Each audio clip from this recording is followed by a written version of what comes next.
I've studied a bunch of Jon Jones fights, and in this video I'm gonna show you exactly how the greatest of all time controls the range.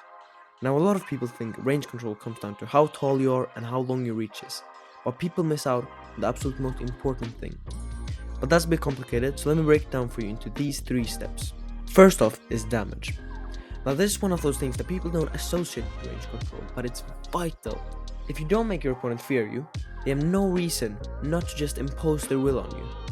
This doesn't mean you have to have Aspinall levels of power, but you do need to be able to get some respect with your shots. Look here how Jon Jones makes Daniel Cormier fear me in both close range and far range using his knees and kicks. DC even said this himself on JRE.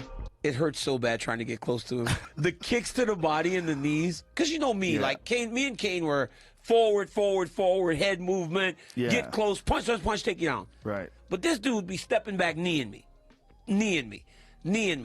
And then I'd be like, okay, so I need to stop going forward. So now I'm at range and he blasts body kick and then body kick. So now you're like, shit, I'm not going to stay on the end of these body kicks because they hurt. So then you get close and he knees you.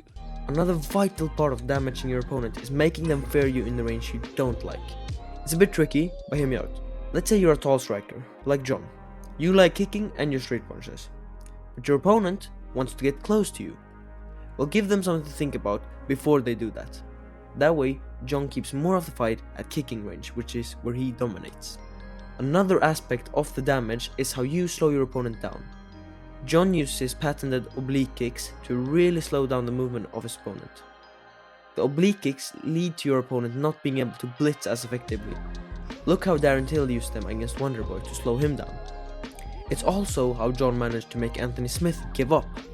Look how Anthony makes no attempt to get up because he knows it hurts to stand with Jon. That way, you're also able to impose your grappling if that's your preferred style. But the damage is only one piece of the puzzle. Okay, you've made them fear your shots. Now you're gonna make them unsure of themselves. You're gonna start to fake shots, add feints, and generally just be unpredictable. You don't have to use the same weapons as Jon, like the body kick and oblique kicks, but think about your favorite strikes. Now imagine yourself feinting that strike and throwing something off of it.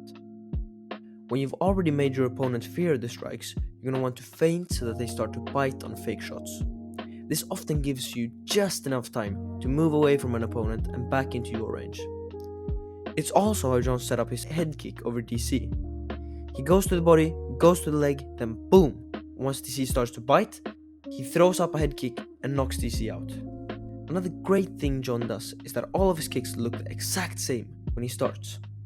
Notice, for example, with the head kick, it kinda looks like a front kick when he starts, but then in the last part he switches it into a high kick. He does the same for almost all his kicks, which makes it near impossible to read what he's gonna do next. Now, this is all well and good, but if you want to become a master like Jon, you're gonna have to implement this last tip. You have to be good in different ranges.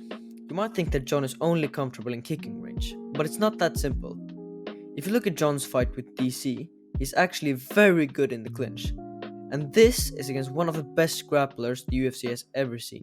So if Jon was only good in kicking range, what would happen? DC would bite down on his mouthpiece and walk Jon down. But because Jon is great in the clinch, he can afford to go there with DC. Look here how Jon does a small arm lock on DC. It's nothing huge, but gives DC something new to think about. I would suggest practicing with different sized opponents. I know from experience that if you don't do this, you're gonna struggle. Another thing I'd recommend is just to think, where do I like fighting? Where am I most comfortable? Now think, where am I the least comfortable?